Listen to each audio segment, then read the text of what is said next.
Hello students, आपका हमारे channel पाठशाला में स्वागत है। आज हम जिस क्लास को स्टार्ट करने जा रहे हैं वही बड़ी इंपॉर्टेंट क्लास है। 9th क्लास, 10th क्लास और 11th 12th क्लासेस की हम वीडियो बना चुके हैं। 9th क्लास को आज हम स्टार्ट करने जा रहे हैं और इसमें हम जिस चैप्टर को स्टार्ट करने जा रहे हैं वो आपके बायोलॉजी से रिलेटेड सब्जेक्ट वो चैप्टर है जिसका नेम है the fundamental unit of life, यानी कि जो हमारी लाइफ है उसकी फंडामेंटल यूनिट एक्चुअल में है क्या। तो आज हमको इस चीज को पढ़ना है। इसकी स्टार्टिंग करते हैं तो एक जनरल इंट्रोडक्शन से इस चीज को स्टार्ट करते हैं। बेसिक इंट्रोडक्शन देखें तो हमें इस चैप्टर में पढ़ना क्या है, पहले हम उस चीज को देखते हैं कि हमें किन किन चीजों को इस चैप्टर में कवर करना है। तो सबसे पहले अगर देखें तो हमें इसमें सेल डिस्कवरी को पढ़ना है, यानी कि जो सेल है उसकी खोज कैसे हुई थी, किन वजहों से हुई थी, किन किन ने की थी, कौन कौन लोग थे जो जिन्होंने अपनी ऑब्जर्वेशन दी सेल को डिस्कवर करने में। तो हम पहले उस चीज को देखेंगे। उसके बाद सेल थ्योरी, जो इन लोगों ने उस पर स्टडी की थी, ऑब्जर्वेशन की थी, उन्होंने किस प्रोसीजर के द्वारा अपने रिजल्ट्स को दिया, वो रिजल्ट्स क्या थे, सेल थ्योरी क्या थी, उसको हम पढ़ेंगे।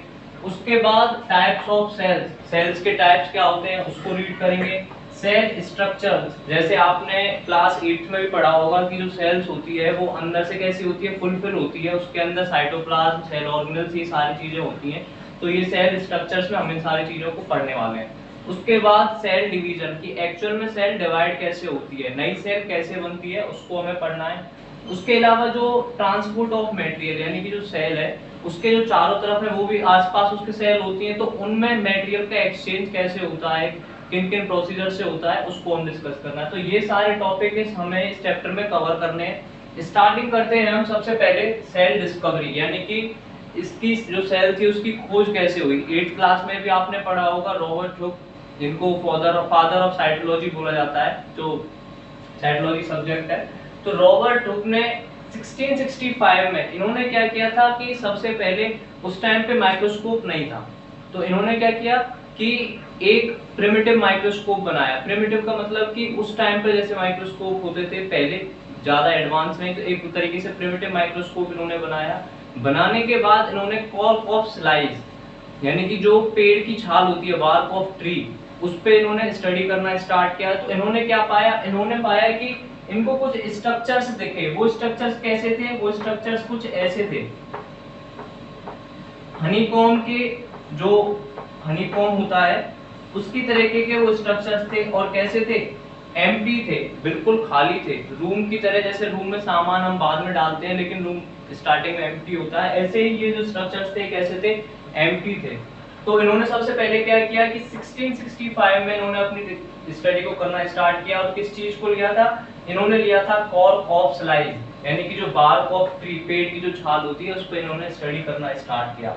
इन्होंने उसमें क्या ऑब्जर्वेशन की, इन्होंने उसमें देखा कि उसमें कुछ एम्प्टी स्पेसेस हैं, और ये जो स्पेसेस हैं ये सेपरेट बाउंड्री के द्वारा क्या है, सेपरेशन हो रहा है इनका, सेपरेटेड विद बाउंड्रीज, यानी कि चारों तरफ बाउंड्रीज है। जैसे कि मैं यहाँ पर शो करता हूँ एक, जैसे ये, तो ये क्या हो गई, इनकी बाउंड्रीज हो गई और ये इनमें सेपरेशन शो कर रहा है। तो इन्होंने इस चीज को उस टाइम पे पाया। दूसरी चीज, ये जो सेल इन्होंने डिस्कवर की थी उस टाइम पे, ये डेड सेल थी। डेड सेल का मतलब कि ये लिविंग की तरह काम कर नहीं रही थी। तो बार्क ऑफ ट्री आपने देखा होगा, जो पेड़ की छाल होती है वो आउटर कवरिंग में आपने ट्री में देखा होगा, ग्राउंड में होता है, तो वो जो सेल होती है वो डेड सेल होती है और वो केवल प्रोटेक्शन में हेल्प करती है। तो रॉबर्ट हुक ने सबसे पहले जो सेल डिस्कवर की थी वो एक डेड सेल थी, और इन्होंने एक टर्म यहाँ पर दी, सेलुलेट। इसका मतलब होता है लैटिन भाषा में एक लिटिल रूम, यानी कि एक छोटा सा रूम जो कैसा है, एम्प्टी है, कंपार्टमेंट लाइक है। तो ये यहाँ से स्टार्टिंग हुई थी सेल डिस्कवरी की। उसके बाद एक साइंटिस्ट थे एंटोन वैन ल्यूहेनहुक, इन्होंने 1674 में इन्होंने क्या किया, इन्होंने पॉन्ड वाटर लिया, जो तालाब इनके आचार मतलब इसके आसपास, इनके आसपास कोई तालाब होगा, इन्होंने उसमें क्या किया, स्टडी करना स्टार्ट किया। और किस चीज को स्टडी किया, ग्रीन एल्गी को स्टडी करना स्टार्ट किया, यानी कि प्लांट सेल को स्टडी करना स्टार्ट किया। इन्होंने जो स्टडी की थी पॉन्ड वाटर से ग्रीन एल्गी को, वो एक लिविंग सेल थी, यानी कि वो एक लिविंग की तरह काम कर रही थी। तो सबसे पहले डेड सेल जो ऑब्जर्वेशन में आई थी वो रॉबर्ट हुक ने की थी, और जो लिविंग सेल थी वो एंटोन वैन ल्यूहेनहुक ने इन्होंने इसको किया था 1674 में। ये आपको ध्यान रखना चाहिए कि सेल्स की डिस्कवरी किस किस ने की थी।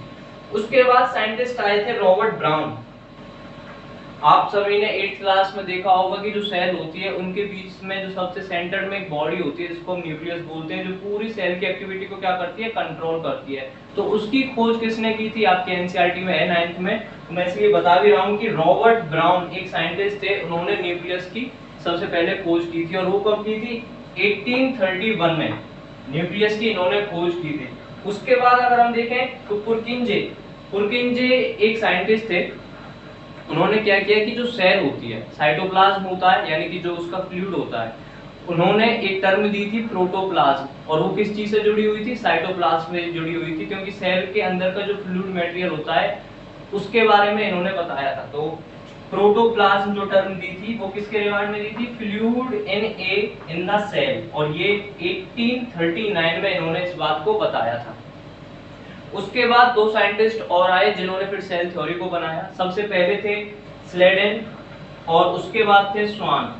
ये दो अलग अलग साइंटिस्ट थे। इन्होंने 1838 में और इन्होंने 1839 में इन्होंने प्लांट टिश्यू को स्टडी किया और इन्होंने एनिमल टिश्यू को स्टडी किया। 8th क्लास में आपने पढ़ा भी होगा कि जो टिश्यू क्या होते हैं, एक group of cell which perform a specific function, यानी कि ऐसा एक ग्रुप किसका, सेल्स का, जो कि एक स्पेसिफिक फंक्शन को परफॉर्म करता है, उसको हम क्या बोलते हैं, टिश्यू बोलते हैं। तो इन्होंने उस टाइम पे 1838 में और 1839 में प्लांट टिश्यू और एनिमल टिश्यू को स्टडी किया, और सेम ऑब्जर्वेशन इन्होंने भी पाई रॉबर्ट हुक की तरह और एंटोन वॉन ल्यूवेनहुक की तरह, कि उन्होंने भी क्या पाया कि एक जो कंपार्टमेंट्स मिले, लेकिन ये कैसी सेल थी, ये लिविंग सेल थी, तो उनके अंदर सेल ऑर्गेनेल्स थे और वो क्या थे, वो सेपरेट थे। लेकिन एक चीज और, जो जब प्लांट सेल की स्टडी की गई थी तो उसमें एक चीज नई देखने को मिली थी जो एनिमल सेल में नहीं है, वो आपको पता भी होगा, सेल वॉल।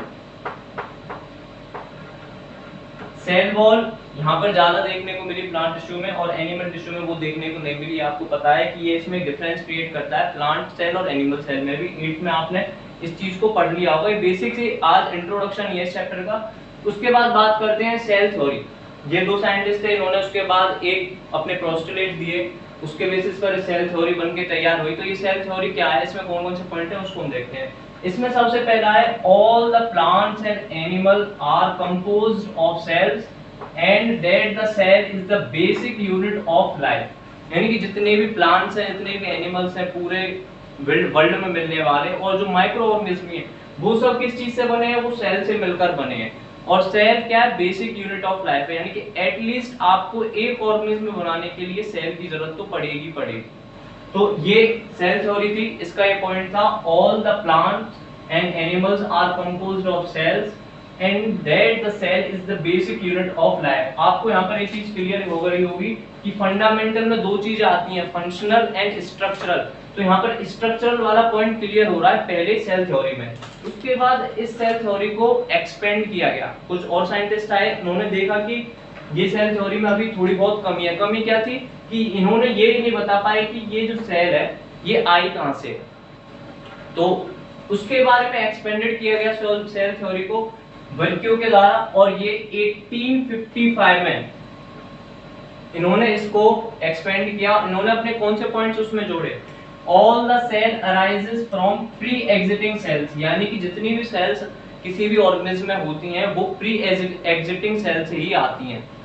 जैसे कि मैं आपको एक एग्जांपल दूं कि ये एक सेल है, जब ये दो पार्ट्स में डिवाइड होगी तो एक यहाँ पर नई सेल बनेगी और यहाँ पर नई सेल बनेगी, तो पिछली वाली सेल से ही दो सेल्स बनके तैयार हुई हैं, ये होती है pre existing from cells, previous cells. तो इस पॉइंट को इसमें जोड़ा। दूसरा इन्होंने क्या बताया, the function of an organism as a whole is the result of activities and interactions of the constituent cells, यानी कि बॉडी में जितनी भी सेल्स होती हैं वो जिस तरीके से काम करती हैं वही एक फंक्शन के रूप में निकल के आता है जब कोई पूरा इंडिविजुअल ऑर्गेनिज्म उस काम को करता है। इन्होंने इस बात को बताया। तो यहाँ पर फंडामेंटल में आपकी दोनों चीजें क्लियर हो चुकी हैं कि स्ट्रक्चरल के लिए भी हमें सेल की आवश्यकता पड़ती है और फंक्शनल के लिए हमें सेल की आवश्यकता पड़ती है, क्योंकि सेल जिस तरीके से काम करेगी पूरा होल इंडिविजुअल उसी तरीके से काम करेगा, क्योंकि सेल्स कंस्टिट्यूएंट सेल्स ही तो मिलकर सारे काम को परफॉर्म करेंगी। तो फंडामेंटल में अगर हम देखें तो दो चीजें निकल के आई, एक है आपका स्ट्रक्चरल और एक है आपका फंक्शनल।